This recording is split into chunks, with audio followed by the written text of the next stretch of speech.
दोस्तों हमने एक नए पर्व की शुरुआत की है और इस नए पर्व में हमें अपने आप को एक बिजनेस परिवार के रूप में स्थापित करना है।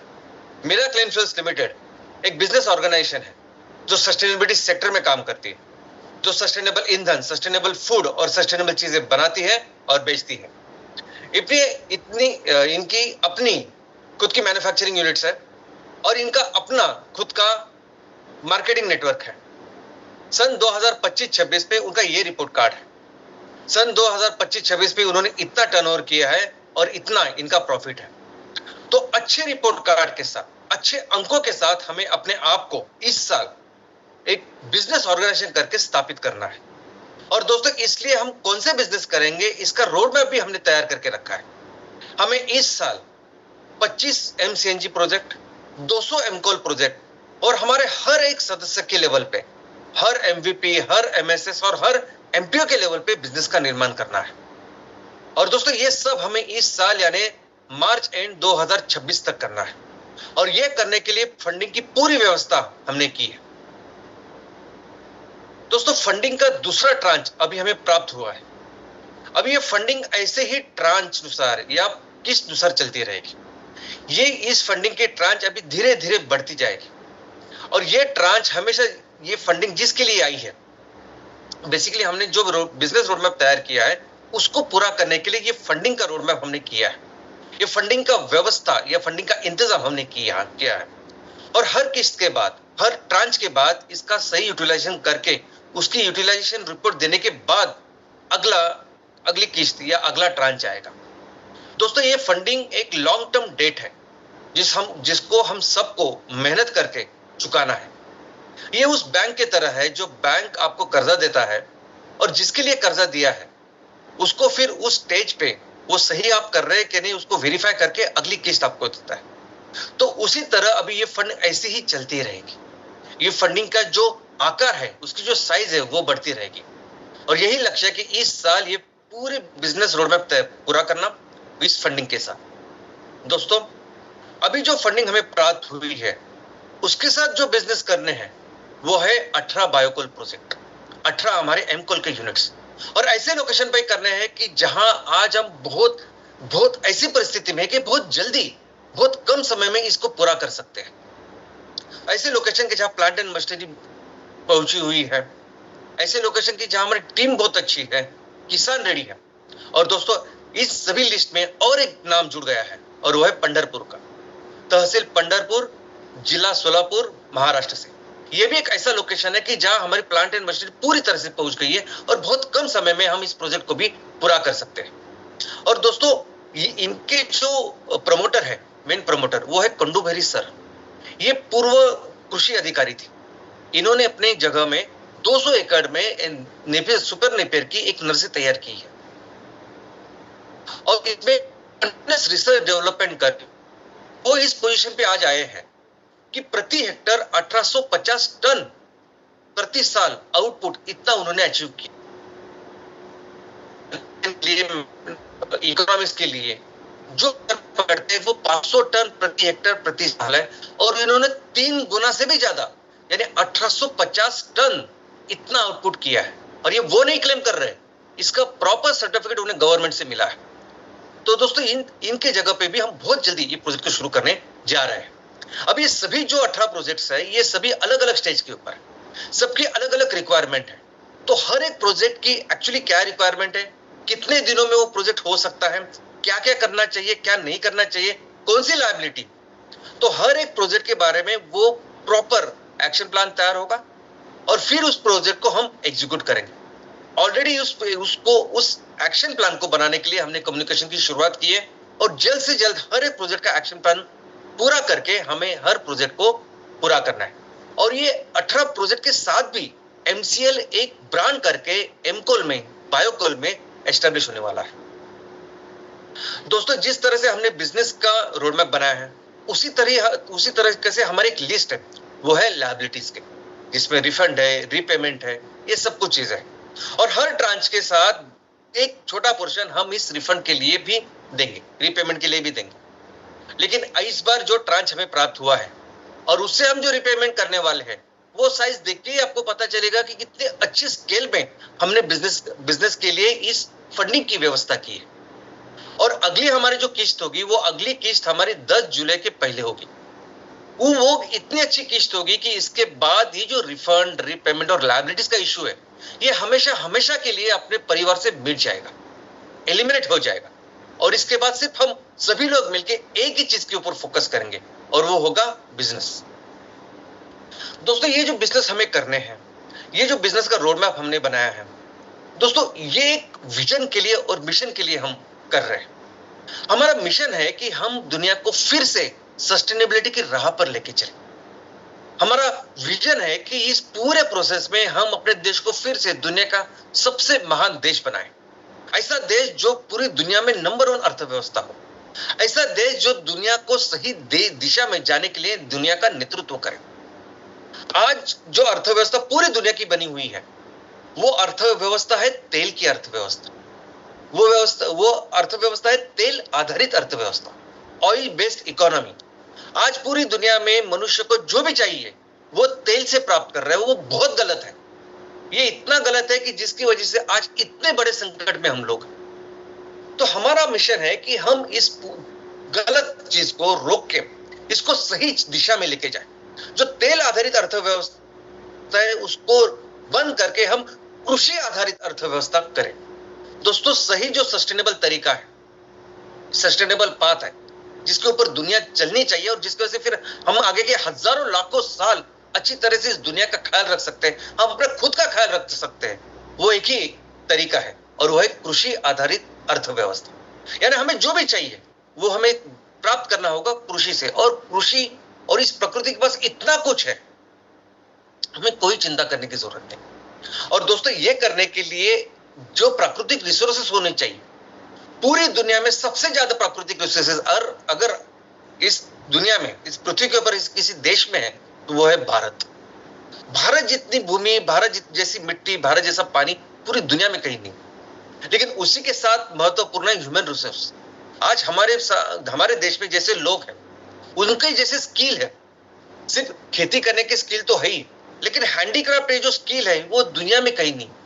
लेकिन इसके भी आगे है हमारा ज्ञान।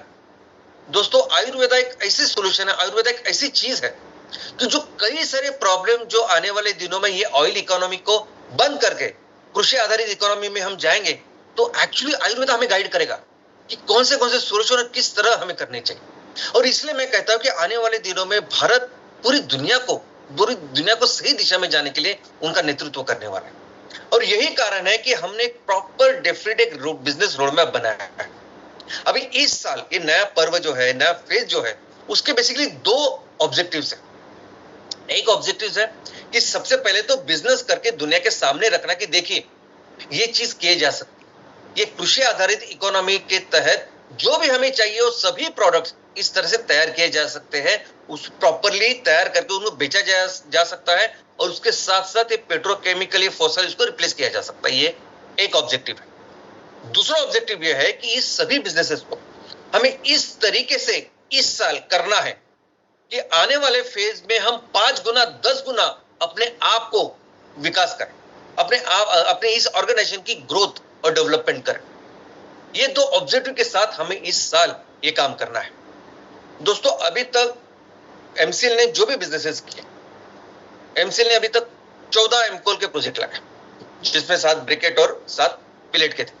लेकिन ये प्रोजेक्ट लगाते समय हमने कोई रूल्स रेगुलेशन नहीं रखा, हमने कोई रेस्ट्रिक्शन नहीं रखा था, पूरी छूट दी थी वहां के उद्योजकों को। और इसके पीछे भी एक सोच थी, एक लॉजिक था, एक कारण था। और एक कारण ये था कि ये एक नया सेक्टर हम डेवलप कर रहे हैं।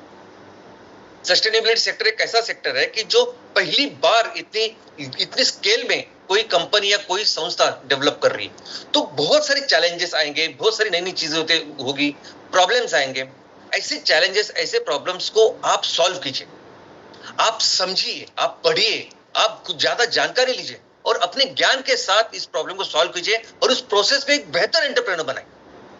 दोस्तों, एंटरप्रेन्योर सबसे बढ़िया वही होता है जो सबसे ज्यादा प्रॉब्लम सॉल्व करता है, जो प्रॉब्लम्स को अपॉर्चुनिटीज में कन्वर्ट करता है, जो आपदा को अवसर में कन्वर्ट करता है, वही होता है एंटरप्रेन्योर। और अगर आप ऐसा करते हो तो वो एक बहुत बेहतर ऐसे एंटरप्रेन्योर बनते हो।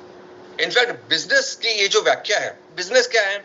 बिजनेस यानी प्रॉब्लम का सोल्यूशन। बिजनेस का मतलब है कि आप ऐसा कोई प्रोडक्ट, वस्तु या सेवा का निर्माण करते हो जिसके साथ आप ग्राहकों का कोई प्रॉब्लम सॉल्व करते हो और उसकी लाइफ बेहतर करते हो, वही तो है बिजनेस। तो अगर इस ट्रेनिंग में आप बेहतर होते हो तो एक बेहतर बिजनेसमैन, बेहतर एंटरप्रेन्योर करके उभरते हो।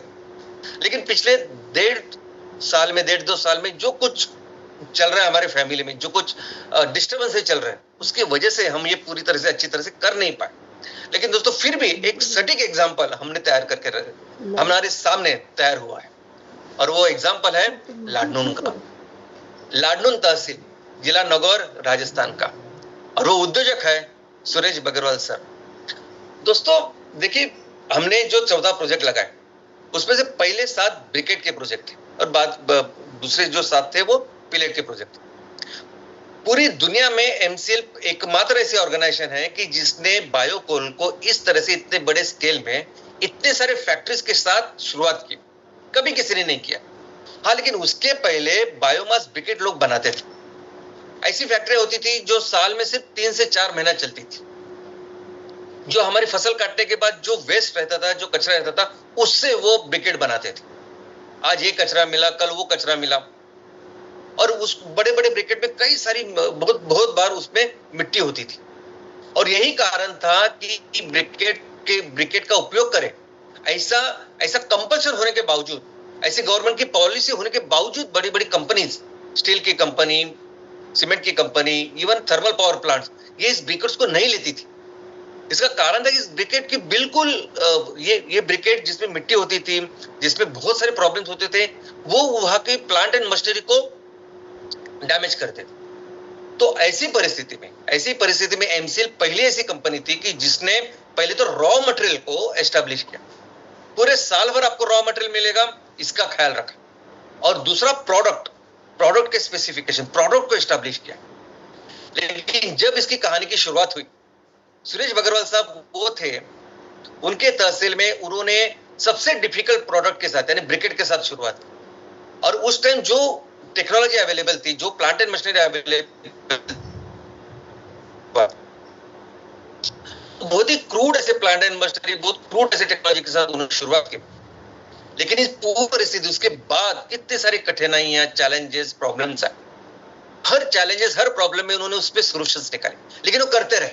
आज अगर हम ट्रैक रिकॉर्ड देखेंगे, जिस रिपोर्ट कार्ड की मैं हमेशा बात करता हूं, वो रिपोर्ट कार्ड देखेंगे तो सबसे अच्छा रिपोर्ट कार्ड इन सर का है। और वो इसीलिए कि भले ही एमसीएल डिस्टर्बेंस में था, कोई उनको वैसे हेल्प करने के लिए कोई नहीं था, लेकिन फिर भी अपने आप मेहनत करके, अपने आप इस प्रॉब्लम्स के सॉल्यूशन के ऊपर काम करके उन्होंने इस प्लांट को चलाया। और देखिए, उन्होंने अपने लेवल पे पहले प्लेट्स वगैरह लाई थी, लेकिन आज सबसे वो कभी रुके नहीं। लेकिन इस प्रोसेस में उनकी जो ट्रेनिंग हुई, इस प्रोसेस में जो उभर के आए हैं एज ए एंटरप्रेन्योर, मैं आपको बताना चाहूंगा कि वो आज इस लेवल पे, इस तरह वो एंटरप्रेन्योर बन चुके हैं कि आने वाले दिनों में सबसे अच्छा बिजनेस करने वाले में एंटरप्रेन्योर में से वो एक होंगे।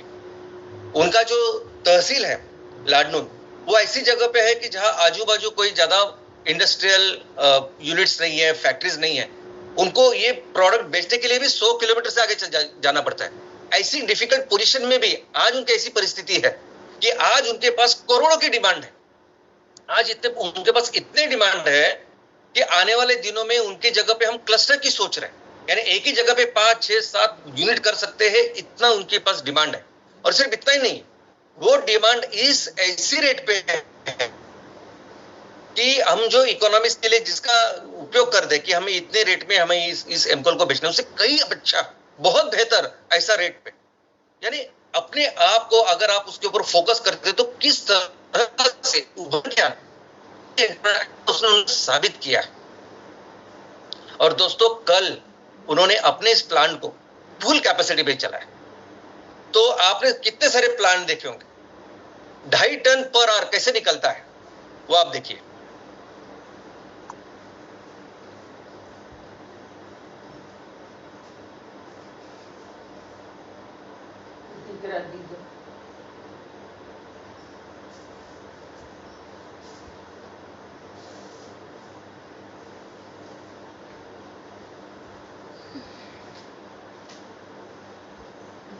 और ये कंटिन्यूस अपग्रेडेशन रहेगा। अभी तक के आपने जितने भी एमकोल के प्लांट देखे हुए होंगे उसमें से सर्वोत्तम ये प्लांट, ये मशीनरी है। लेकिन आने वाले दिनों में और बेहतर हम काम करेंगे, आने वाले दिनों में और बेहतर मशीनरीज रहेंगे, टेक्नोलॉजी रहेगी, ऑटोमेशन रहेगा, हमारे सभी जगह पे रहेगा। क्योंकि ये जो प्रोडक्ट हम बना रहे हैं ना, इसकी पूरी दुनिया में इतनी जरूरत है, बहुत बढ़िया काम हम सब करेंगे। और दोस्तों पिछले 1.5-2 साल में मैंने देखा, इस पूरे प्रोसेस में मैंने देखा कि कितने अच्छे लोग, कितने अच्छे एंटरप्रेन्योर हमारे फैमिली में हैं। यानी जैसा मैंने आज एग्जांपल दिया है बगैरवाल सर का, ऐसे कई सारे एग्जांपल मैंने देखे, कई सारे ऐसे एंटरप्रेन्योर देखे कि हम बहुत बहुत अच्छी ग्रेट ऐसे ऑर्गेनाइजेशन, और हम जब अभी बिजनेस की शुरुआत करेंगे ना दोस्तों, बहुत बहुत अलग लेवल पे चले जाएंगे। इनफैक्ट मैं तो समझता हूं कि जिस तरह से अभी हमने सोचा है, जिस तरह के बिजनेस का रोड मैप के बारे में हमने सोचा और जिस तरह के लोग हमारे पास है, इनफैक्ट आप हर एक, जैसे मैडम ने आज एक एग्जांपल दिया, ऐसे कई सारे ग्रेट एग्जांपल हमारे परिवार में है। और इन सबसे मिलकर जब हम बिजनेस करेंगे ना दोस्तों, कोई हमें रोकेगा तो सवाल ही नहीं, लेकिन जो स्पीड से हम काम करेंगे ना, कोई हमारा मुकाबला भी नहीं कर सकता, ऐसे लेवल से हम बिजनेस करने वाले हैं दोस्तों। लेकिन अभी तक जो बिजनेस किया वो इतने सारे दिनों में किया, लेकिन आने वाले दिनों में जो बिजनेस करना है वो proper definite time bound manner में करना है, प्रॉपर टाइम बाउंड मैनर में with proper SOPs, rules, regulation के साथ करना है। क्योंकि अभी इस साल के लिए हमने जो बिजनेस रोडमैप तैयार किया है उसके लिए सिर्फ 9 महीने बाकी है। 31 मार्च 2026 तक अगर हमें करना है तो सिर्फ 9 महीने में हमें सभी प्रोजेक्ट्स लगाने हैं। वो हुई एक बात। दूसरी इंपॉर्टेंट बात यह है कि हर प्रोजेक्ट जो हम करेंगे, एमवीपी के लेवल पे करेंगे, एमएसएस के लेवल पे करेंगे, अदर देन एमकोल और बहुत सारे प्रोजेक्ट्स हम लोग करेंगे, हर एक प्रोजेक्ट को हम एक स्टार्टअप की स्टोरी जैसी बनती है उस तरह से ट्रीट करने वाले हैं। अभी स्टार्टअप कैसे होता है? स्टार्टअप शुरू होता है एक बिजनेस आइडिया के साथ, और उस बिजनेस आइडिया हो सकती है, इसका वो पहले प्रूफ ऑफ कंसेप्ट देता है, देखो लैब में देखता है कि देखो ये हो सकता है। बाद में प्रोटोटाइप होता है कि जब हम इसको एक्चुअल बिजनेस में करेंगे तो ऐसा दिखेगा। लेकिन पायलट प्रोजेक्ट वो स्टेज होती है। पायलट प्रोजेक्ट का मतलब है कि एक्चुअल बिजनेस साइकिल एस्टैब्लिश कर। पायलट प्रोजेक्ट का मतलब है वो जो उन्होंने सोचा है वो एक्चुअली करके दिखाना है सक्सेसफुल। और एक बार ये पायलट प्रोजेक्ट सक्सेसफुल होता है तो उसके बाद फिर फास्ट ग्रोथ इनकी होती है। स्टार्टअप की ग्रोथ पहले स्लो हो सकती है, लेकिन पायलट के बाद बहुत फास्ट होती है। बहुत फास्ट करके वो आईपीओ तक जाते हैं और उसके बाद बड़ी कंपनी बन जाती है। तो हमें सेम काम हर एक प्रोजेक्ट के साथ करना है। हर एक प्रोजेक्ट जो हर एक लेवल पे हम करने वाले, जो सोच के रखा है हमने दोस्तों, तो हमारे जो सस्टेनेबिलिटी सेक्टर है और इसमें 3 अलग अलग चीजों में हम लोग काम करने वाले हैं, जैसे फ्यूल, फूड और थिंग्स जो हम लोग इस्तेमाल कर रहे हैं। इस पे हर एक प्रोडक्ट की कई सारी पॉसिबिलिटीज है, कई सारी चीजें हम बनाने वाले हैं, बेचने वाले हैं, कई सारे पेट्रोकेमिकल की चीजों को रिप्लेस करने वाले हैं। हर एक प्रोडक्ट के साथ, हर एक बिजनेस के साथ हो सकता है कि एक बिजनेस वो ग्राम पंचायत के लेवल पे हो सकता है एक बिजनेस 15,000 जहां सदस्य बने हुए हैं ऐसे एमपीओ के साथ हो। हर एक बिजनेस को हमें उस स्टार्टअप की स्टोरी के जैसे करना है, उसका एक पायलट करना है। इस तरीके से वो पायलट करना है कि उससे ज्यादा से ज्यादा फास्ट हम ग्रो कर पाए नेक्स्ट फेज पे। और दोस्तों उसका एक अच्छा एग्जांपल हमने ऑलरेडी करके रखा। जिस तरह से अभी आपने एमकोल देखा, वैसे ही बहुत बढ़िया ऐसा सक्सेसफुल बिजनेस मॉडल एमसीएल ने जो डेवलप किया है वो है एम कैफे। दोस्तों नवंबर 2023 में 2023 में हमने इसकी शुरुआत की, तब से लेके ये एम कैफे प्रोजेक्ट चल रहा है। बॉम्बे गोवा हाईवे पे ये प्रोजेक्ट है। ये प्रोजेक्ट यानी एक 100% ऑर्गेनिक रेस्टोरेंट है। इस रेस्टोरेंट में अगर आप देखोगे तो जो 100% सर्टिफाइड ऑर्गेनिक चीजें होती है वही हम खरीदते हैं और उसी चीजें बनाते हैं। इस रेस्टोरेंट के जब अंदर जाएंगे आप तो कोई आपको अनसस्टेनेबल पेट्रोकेमिकल चीज नहीं दिखेगी। आपको पानी की बोतल वहां नहीं मिलेगी, कोई बोतल चीजें नहीं आपको मिलेगी, कोई पैकेज्ड फूड आपको नहीं मिलेगा। आप जिस टेबल पे जाएंगे वो सब कुछ सस्टेनेबल लकड़ी का रहेगा। टेबल क्लॉथ 100% कॉटन के, सभी जगह पेड़ वगैरह पौधे हैं। इतना सुंदर, इतना अच्छा है प्रोजेक्ट बन चुका है कि इस हाईवे पे अभी कितने सारे सेलिब्रिटीज ने इसको विजिट की है, और जिन्होंने इसको विजिट की है उसके लिए उनके लिए एक फीडबैक बुक हमने रखा है। इतने सुंदर फीडबैक है, लोग इसको इतना पसंद कर रहे हैं, लेकिन वो चाहते कैसे हो और दोस्तों अभी ये एम कैफे प्रोजेक्ट इस तरह से प्रॉपर सक्सेसफुल पायलट प्रोजेक्ट बन चुका है कि इसको अभी हम पूरी तरह से सक्षम है, रेडी है उसको रेप्लिकेट करने में, उसको बढ़ाने के लिए। और इस पूरे दिनों में हमने बहुत कुछ सीखा भी कि क्या करना चाहिए, क्या नहीं करना चाहिए। और अभी अभी ये जानते हैं कि हाईवे तो है ही, लेकिन कई सारे शहरों में जहां लोग जहां ज्यादा क्राउडेड ऐसे लोग हैं, बहुत सारे लोग हैं, वहां लोगों को जरूरत है ऐसे रेस्टोरेंट की। तो इसका इतना स्कोप है, इस तरह से लोगों ने इसको फीडबैक दिया है, ऐसे ग्राहक खुश है। तो इस प्रोजेक्ट को बहुत जल्दी अभी हम एक्सपांड करने वाले हैं। अभी मैकडोनल्ड की शुरुआत भी एक प्रोजेक्ट के साथ हुई थी, और अभी आज की तारीख में मैकडोनल्ड कहां लगा है, इसके लिए 500 पेजेस की गाइडलाइन की बुक है। तो वैसे ही हम एम कैफे प्रोजेक्ट को अभी बढ़ाएंगे। और दोस्तों ये जो 18 एमकॉल प्रोजेक्ट हम कर रहे हैं, हर एक प्रोजेक्ट बेसिकली ऐसा पायलट प्रोजेक्ट करके ही हमको करना है। देखो अपने तहसील में हम शुरुआत कर रहे हैं सिर्फ एक एमकॉल प्रोजेक्ट के साथ, लेकिन अपने तहसील में जो उसकी पोटेंशियल है वो कितनी है, तो हर ग्राम पंचायत में हमें एमकॉल का प्रोजेक्ट करना है। तो अगर 60 ग्राम पंचायत तो 60 एमकॉल के प्रोजेक्ट करने शुरुआत कर रहे हैं हम एक प्रोजेक्ट के साथ। तो और हर तहसील की अपनी अपनी एक डेमोग्राफी है, अपनी अपनी क्लाइमेटिक कंडीशंस है, नेपियर ग्रास कैसे उगाएंगे, उसकी कटिंग, ट्रांसपोर्टेशन, जो कुछ रहेगा, तो उस एक प्रोजेक्ट के साथ हम उसको एस्टैब्लिश कर सके, ताकि अगले साल हो सकता है हम डायरेक्ट 5 प्रोजेक्ट के ऊपर काम करें, 10 प्रोजेक्ट के ऊपर काम करें। तो ये 18 प्रोजेक्ट जो हम कर रहे हैं वो बेसिकली पायलट प्रोजेक्ट है, और उसी तरीके से करने हैं ताकि हम नेक्स्ट फेज में बहुत फास्ट इसको डेवलप कर सकें। और दोस्तों सिर्फ इतना ही नहीं, हर एक प्रोजेक्ट हमें ऐसे करना है। हर एक प्रोजेक्ट सिर्फ एक ग्राम पंचायत लेवल पे अगर कोई हमारा एमवीपी उनके नेतृत्व में अगर कोई बिजनेस कर रहे हैं, वो भी ऐसा हो कि उस बिजनेस को देख के इस तरह से बिजनेस करे कि वो 5 गुना 10 गुना बढ़ सकता है, वो भी ऐसा करना है। और एमपीओ के लेवल भी अगर हम कुछ बिजनेस कर रहे हैं तो वो भी ऐसा करे कि उसको इस तरह से एस्टैब्लिश करे कि आने वाले दिनों में उसको 5 गुना 10 गुना बढ़ा सके, जैसे कोई स्टार्टअप बढ़ती है। तो हर सेक्टर में, हर प्रोडक्ट के लिए, हर जगह पे हम ऐसा कर सकते हैं, और ऐसा करने वाले हैं। और दोस्तों कई सेक्टर्स हैं, जब हम अच्छी तरह से इसकी पढ़ाई करेंगे तो समझ में आता है, तो कई सेक्टर है कि जहां भारत का इतना पोटेंशियल कि दुनिया में किसी के पास नहीं। उसमें से 2 सेक्टर तो है, टेक्सटाइल और डेयरी। यानी ये 2 ऐसे बिजनेसेस है कि जो हर तहसील में, हर डिस्ट्रिक्ट में, हर राज्य में किए जा सकते हैं। ये 2 ऐसे सेक्टर है कि इसमें से 5E के जो हमारे ऑब्जेक्टिव्स है बहुत अच्छी तरह से पूरे हो सकते हैं। यानी इसमें इतनी एम्प्लॉयमेंट जनरेशन है, इसमें महिलाओं का सक्षमीकरण है, किसानों का सक्षमीकरण है, वहां की जो लोकल इकोनॉमी, आर्थिक और सामाजिक परिस्थिति में बेहतर कर सकते हैं, सभी चीजें अचीव कर सकते हैं इन दोनों में। टेक्सटाइल में जो वैरायटीज इंडिया के पास है, हैंडीक्राफ्ट से लेके जो दुनिया में किसी के पास नहीं, और जहां कॉटन है वहां कॉटन है, जहां जूट है, और कई सारे ऑप्शंस हैं जो भारत के पास है। टेक्सटाइल एक बहुत बड़ी इंडस्ट्री हम डेवलप कर सकते हैं। और उसी के साथ है डेयरी भी अलग अलग, चाहे वो प्लेन एरिया हो या वो पहाड़ी इलाका हो, हर जगह कर सकते हैं ऐसा वो बिजनेस।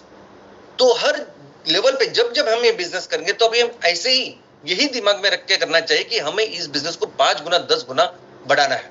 और दोस्तों ये करने के लिए 2 इंपॉर्टेंट चीजों के ऊपर हमें काम करना होगा, फोकस करना होगा, और इस साल उसको एस्टैब्लिश करना होगा।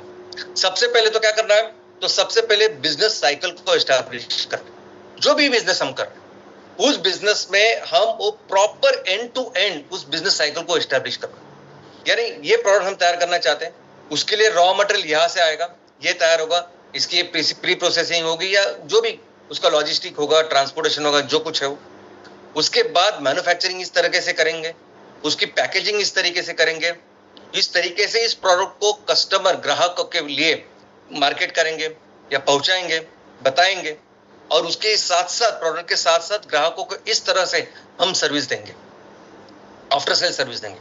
तो एंड टू एंड जो पूरा साइकिल हमें एस्टैब्लिश करने वो दिखानी पड़ेगी हमें हर बिजनेस के लेवल पे। और दूसरी इंपॉर्टेंट चीज है वो हमारा रिपोर्ट कार्ड, इकोनॉमिक्स। दोस्तों इकोनॉमिक्स का ही रिपोर्ट कार्ड है। साल में आप कितनी पढ़ाई करते हैं, क्या करते हैं, वो कोई नहीं देखता। साल के एंड में, आखिर में आपने कितनी पढ़ाई की वो दिखाई देता है मार्कशीट में, उस रिजल्ट में।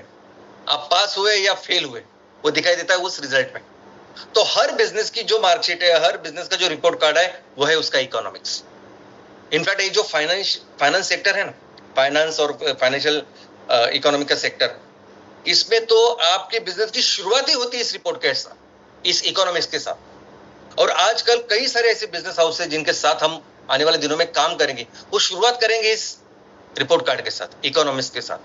तो हर बिजनेस के साथ वो रिपोर्ट कार्ड हमें एस्टैब्लिश करना है। इसका मतलब क्या है? तो इसका मतलब इकोनॉमिक्स एस्टैब्लिश करना है। इसका मतलब ये जो बिजनेस हमने किया है उसके लिए हमने इतना पैसा लगाया, ये हमारी इन्वेस्टमेंट थी। आज की तारीख में ये रॉ मटेरियल है जिसको हम इतने रुपए से खरीदते हैं, वो कटिंग ट्रांसपोर्टेशन या लॉजिस्टिक जो कुछ है, मैन्युफैक्चरिंग के लेवल पे हमें इतने लोग हम लोग उनको सैलरी देते हैं, इतनी इलेक्ट्रिसिटी हमें लगती है, बाकी खर्चा इतना है। और ये करने के बाद फिर उसकी पैकेजिंग, लॉजिस्टिक, ट्रांसपोर्टेशन जो कुछ है वो करके ग्राहकों को तो हम पहुंचाते हैं, मार्केटिंग का इतना है। अल्टीमेटली वो उस चीज को इस रुपए में हम बेचते हैं। तो और सभी खर्चा जाके हमें इतना ग्रॉस प्रॉफिट होता है। जो profit before tax, depreciation, interest होता है उसे एबिटा कहते हैं।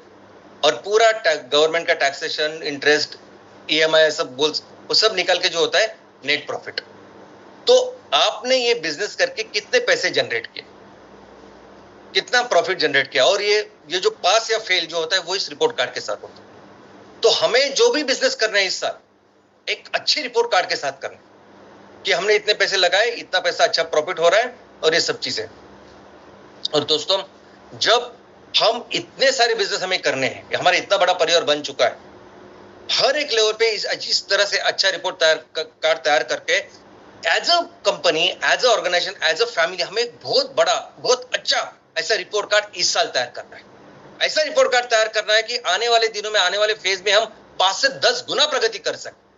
और दोस्तों, बात सिर्फ फाइनेंस की नहीं, फाइनेंस, लेकिन कई सारे स्टेक होल्डर हमसे जुड़ेंगे जब हम ये काम करेंगे। जब हम 200 एमकोल प्रोजेक्ट लगाएंगे, उस 200 एमकोल के प्रोजेक्ट के बाद हो सकता है कई सारे इंडस्ट्री के साथ हम टाई अप करें।